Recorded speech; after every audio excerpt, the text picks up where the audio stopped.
وقال الذين لا يرجون لقاءنا لولا أنزل علينا الملائكة أو نرى ربنا لقد استكبروا في أنفسهم وعتوا عتوا كبيرا يوم يرون الملائكة لا بشرى يومئذ للمجرمين ويقولون حجرا محجورا وقدمنا إلى ما عملوا من عمل فجعلناه هباء منثورا أصحاب الجنة يومئذ خير مستقرا وأحسن مقيلا ويوم تشقق السماء بالغمام ونزل الملائكة تنزيلا الملك يومئذ الحق للرحمن وكان يوما على الكافرين عسيرا ويوم يعض الظالم على يديه يقول يا ليتني اتخذت مع الرسول سبيلا يا ويلتى ليتني لم أتخذ فلانا خليلا لقد أضلني عن الذكر بعد إذ جاءني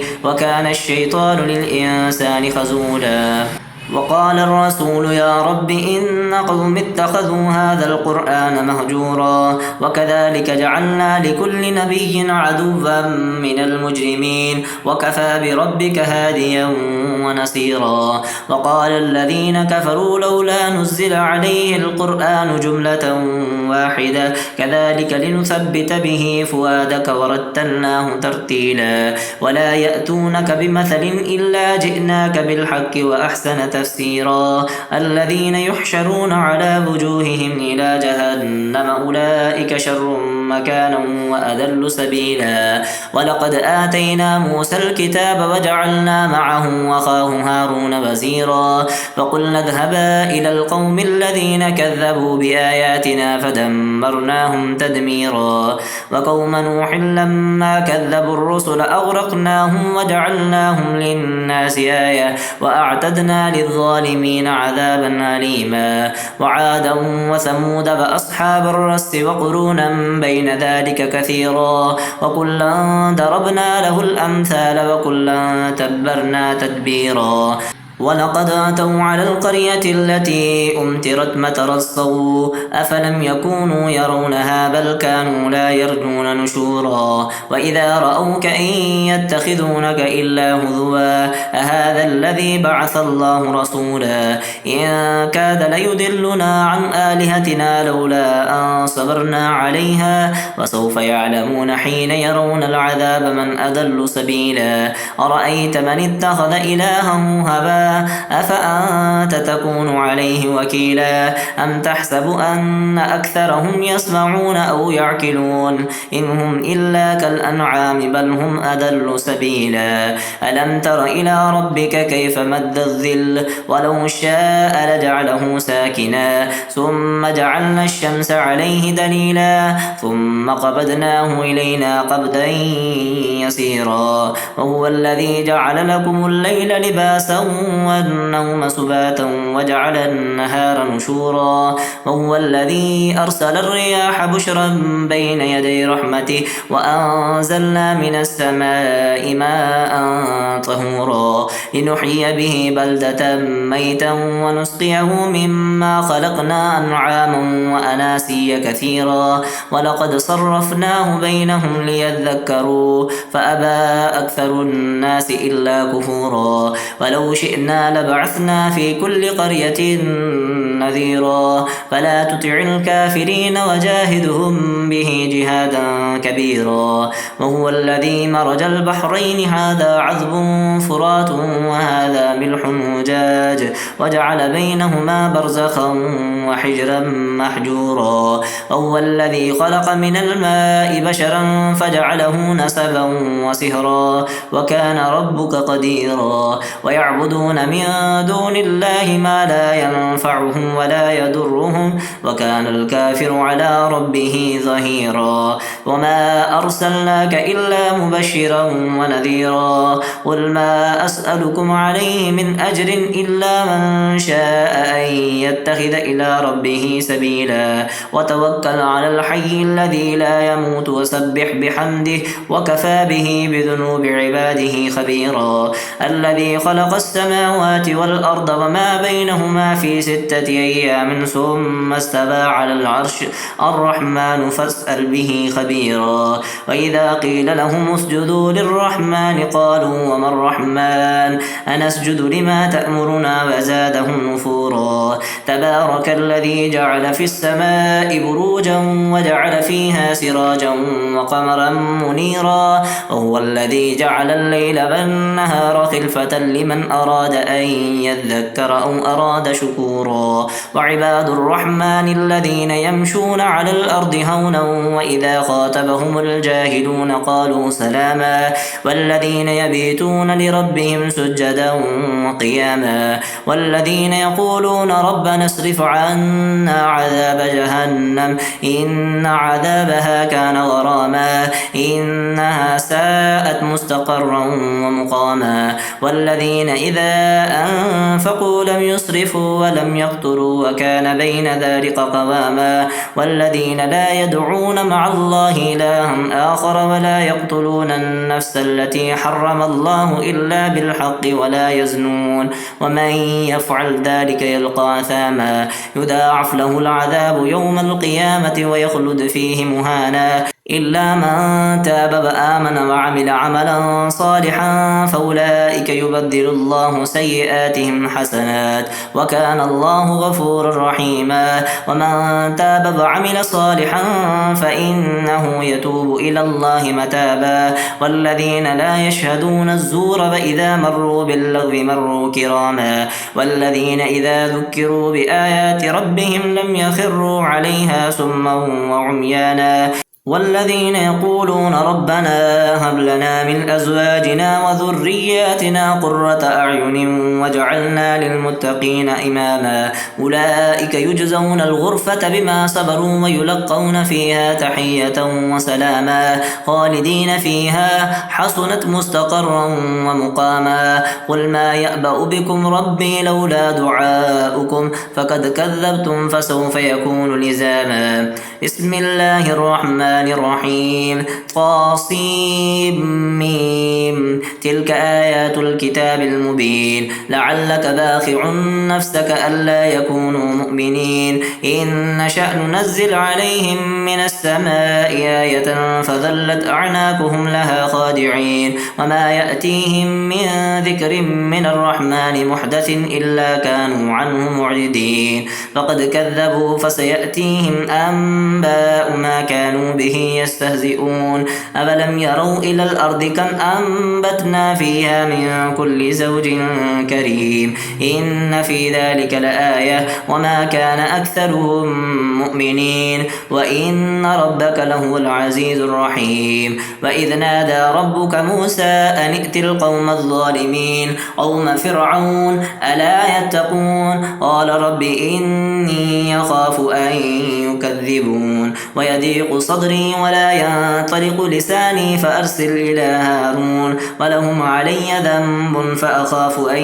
يقتلون قال كلا فاذهبا بآياتنا إنا معكم مستمعون فأتيا فرعون فقولا إنا رسول رب العالمين أن أرسل معنا بني إسرائيل قال ألم نربك فينا وليدا ولبثت فينا من عمرك سنين وفعلت فعلتك التي فعلت وأنت من الكافرين قال فعلتها إذا وأنا من الضالين ففررت منكم لما خفتكم فذهب لي ربي حكما وجعلني من المرسلين وتلك نعمة تمنها علي أن عبدت بني إسرائيل قال فرعون وما رب العالمين قال رب السماوات والأرض وما بينهما إن كنتم موقنين قال لمن حوله ولا تستمعون قال ربكم ورب آبائكم الأولين قال إن رسولكم الذي أرسل إليكم لمجنون قال رب المشرق والمغرب وما بينهما إن كنتم تعقلون قال لئن اتخذت إلها غيري لأجعلنك من المسجونين قال أبلو جئتك بشيء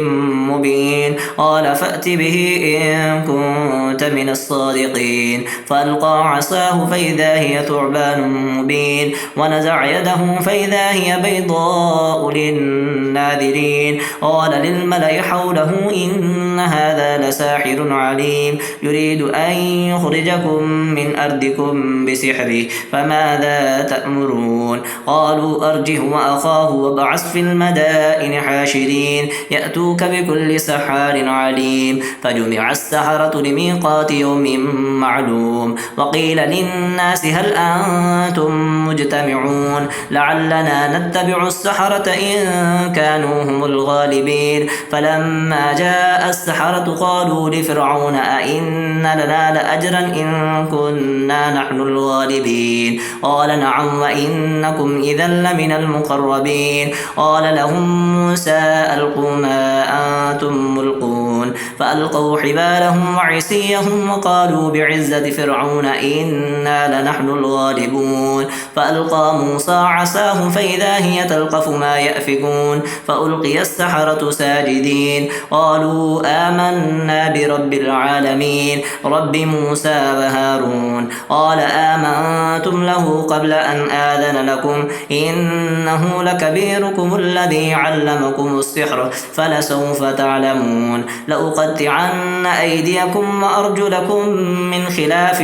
ولأصلبنكم أجمعين قالوا لا ضير إنا إلى ربنا منقلبون إنا نطمع أن يغفر لنا ربنا خطايانا أن كنا أول المؤمنين وأوحينا إلى موسى أن أسر بعبادي إنكم متبعون فأرسل فرعون في المدائن حاشرين إن هؤلاء لشرذمة قليلون وإنهم لنا لغائظون وإنا لجميع حاذرون فأخرجناهم من جنات وعيون وكنوز ومقام كريم كذلك وأورثناها بني إسرائيل فأتبعوهم مشرقين فلما تراءى الجمعان قال أصحاب موسى إنا لمدركون قال كلا إن معي ربي سيهدين فأوحينا إلى موسى أن اضرب بعصاك البحر فانفلق فكان كل فرق كالطود العظيم وأزلفنا ثم الآخرين وأنجينا موسى ومن معه أجمعين ثم أغرقنا الآخرين إن في ذلك لآية وما كان أكثرهم مؤمنين وإن ربك لهو العزيز الرحيم واتل عليهم نبأ إبراهيم إذ قال لأبيه وقومه ما تعبدون قالوا نعبد أصناما فنظل لها عاكفين قال هل يسمعونكم إذ تدعون أو ينفعونكم أو يضرون قالوا بل وجدنا آباءنا كذلك يفعلون قال أفرأيتم ما كنتم تعبدون أنتم وآباؤكم الأقدمون فإنهم عدو لي إلا رب العالمين الذي خلقني فهو يهدين والذي هو يطعمني ويسقين وإذا مرضت فهو يشفين والذي يميتني ثم يحيين والذي أطمع أن يغفر لي خطيئتي يوم الدين رب هب لي حكما وألحقني بالصالحين واجعل لي لسان صدق في الآخرين واجعلني من ورثة جنة النعيم واغفر لأبي إنه كان من الضالين ولا تخزني يوم يبعثون يوم لا ينفع مال ولا بنون إلا من أتى الله بقلب سليم وأزلفت الجنة للمتقين وبرزت الجحيم للغاوين وقيل لهم أين ما كنتم تعبدون من دون الله هل ينصرونكم أو ينتصرون فكبكبوا فيها هم والغاوون وجنود إبليس أجمعون قالوا وهم فيها يختصمون تالله إن كنا لفي ضلال مبين إذ نسويكم برب العالمين وما أضلنا إلا المجرمون فما لنا من شافعين ولا صديق حميم ولو أن لنا كرة فنكون من المؤمنين إن في ذلك لآية وما كان أكثرهم مؤمنين وإن ربك لهو العزيز الرحيم كذبت قوم نوح المرسلين إذ قال لهم أخوهم نوح ألا تتقون إني لكم رسول أمين فاتقوا الله وأطيعون وما أسألكم عليه من أجر إن أجري إلا على رب العالمين فاتقوا الله وأطيعون قالوا أنؤمن لك واتبعك الأرذلون قال وما علمي بما كانوا يعملون إن حسابهم إلا على ربي لو تشعرون وما أنا بطارد المؤمنين إن أنا إلا نذير مبين قالوا لئن لم تنته يا نوح لتكونن من المرجومين قال رب إن قومي كذبون فافتح بيني وبينهم فتحا ونجني ومن معي من المؤمنين فأنجيناه ومن معه في الفلك المشحون ثم أغرقنا بعد الباقين إن في ذلك لآية وما كان أكثرهم مؤمنين وإن ربك لهو العزيز الرحيم كذبت عاد المرسلين إذ قال لهم أخوهم هود ألا تتقون إني لكم رسول أمين فاتقوا الله وأطيعون وما أسألكم عليه من أجر إن أجري إلا على رب العالمين أتبنون بكل ريع آية تعبثون وتتخذون مسانع لعلكم تخلدون وإذا بطشتم جبارين فاتقوا الله وأطيعون واتقوا الذي أمدكم بما تعلمون أمدكم بأنعام وبنين وجنات وعيون إني يخاف عليكم عذاب يوم عظيم قالوا سواء علينا أبعثت أم لم تكن من الواعدين إن هذا إلا خلق الأولين وما نحن بمعذبين فكذبوه فأهلكناهم إن في ذلك لآية وما كان أكثرهم مؤمنين وإن ربك لهو العزيز الرحيم كذبت ثمود المرسلين إذ قال لهم أخوهم صالح ألا تتقون إني لكم رسول أمين فاتقوا الله وأطيعون وما أسألكم عليه من أجر إن أجري إلا على رب العالمين أتتركون فيما هاهنا عاملين في جنات وعيون وزروع ونخل طلعها هضيم وتنحتون من الجبال بيوتا فارحين فاتقوا الله وأطيعون ولا تطيعوا أمر المسرفين الذين يفسدون في الأرض ولا يصلحون قالوا إنما أنت من المسحرين ما أنت إلا بشر مثلنا فأت بآية إن كنت من الصادقين قال هذه ناقة لها شرب ولكم شرب يوم معلوم ولا تمسوها بسوء فيأخذكم عذاب يوم عظيم فأقروها فأصبحوا نادمين فأخذهم العذاب إن في ذلك لآية وما كان أكثرهم مؤمنين وإن ربك لهو العزيز الرحيم كذبت قوم لوط المرسلين إذ قال لهم أخوهم لوط ألا تتقون إني لكم رسول أمين فاتقوا الله وأطيعون وما أسألكم عليه من أجر إن أجري إلا على رب العالمين أتأتون الذكران من العالمين وتذرون ما خلق لكم ربكم من أزواجكم بل أنتم قوم عادون قالوا لئن لم تنته يا لوط لتكونن من المخرجين قال إني لعملكم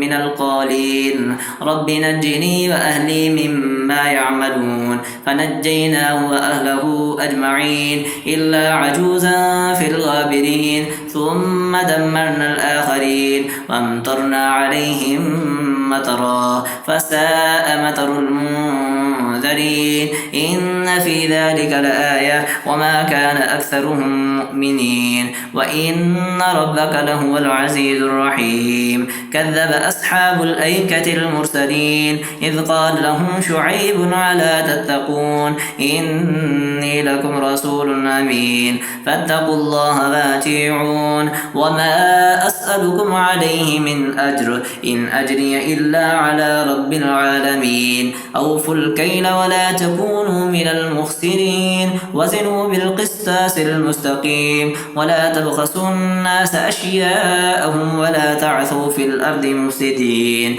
واتقوا الذي خلقكم والجبلة الأولين قالوا إنما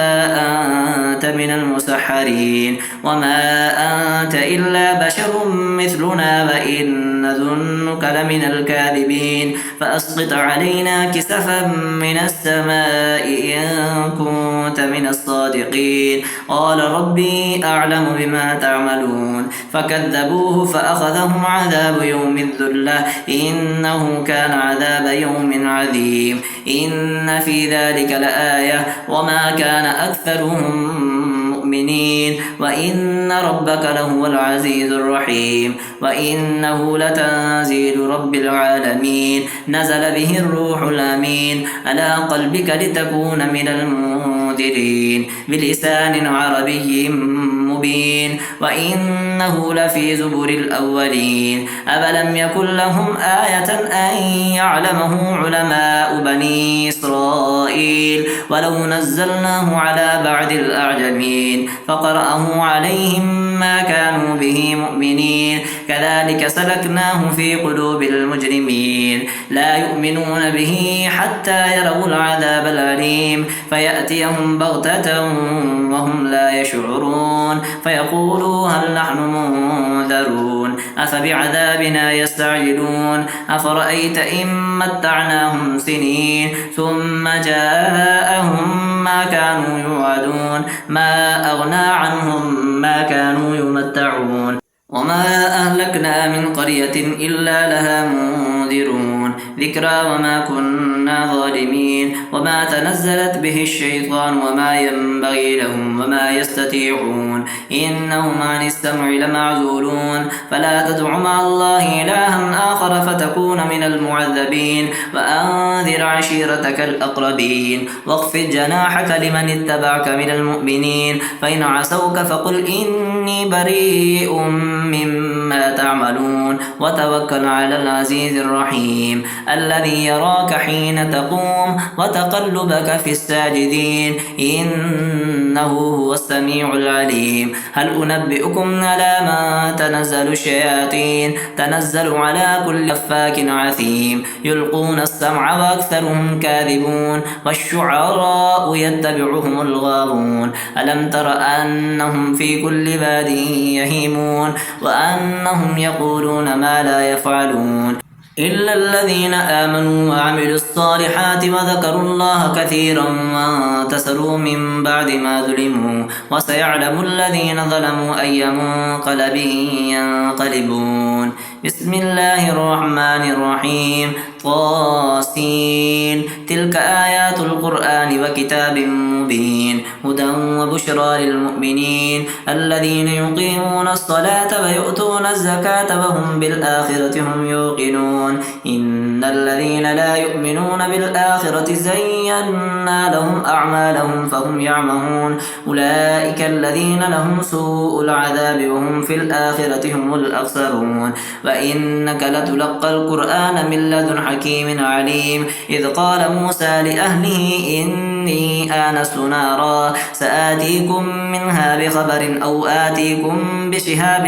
قبس لعلكم تصطلون فلما جاءها نودي أن بورك من في النار ومن حولها وسبحان الله رب العالمين يا موسى إنه أنا الله العزيز الحكيم وألق عصاك فلما رآها تهتز كأنها جان ولا مدبرا ولم يعقب يا موسى لا تخف إني لا يخاف لدي المرسلون إلا من ظلم ثم بدل حسنا بعد سوء فإني غفور رحيم وأدخل يدك في جيبك تخرج بيضاء من غير سوء في 9 آيات إلى فرعون وقومه إنهم كانوا قوما فاسقين فلما جاءتهم آياتنا مبصرة قالوا هذا سحر مبين وجحدوا بها واستيقنتها أنفسهم ظلما وعلوا فانظر كيف كان عاقبة المفسدين ولقد آتينا داود وسليمان علما وقال الحمد لله الذي فضلنا على كثير من عباده المؤمنين وورث سليمان داود وقال يا أيها الناس علمنا منطق الطير وأوتينا من كل شيء إن هذا لهو الفضل المبين وحشر لسليمان جنوده من الجن والإنس والطير فهم يوزعون حتى إذا أتوا على باد النمل قالت نملة يا أيها النمل ادخلوا مساكنكم لا يحطمنكم سليمان وجنوده وهم لا يشعرون فتبسم ضاحكا من قولها وقال رب أوزعني أن أشكر نعمتك التي أنعمت علي وعلى والدي وأن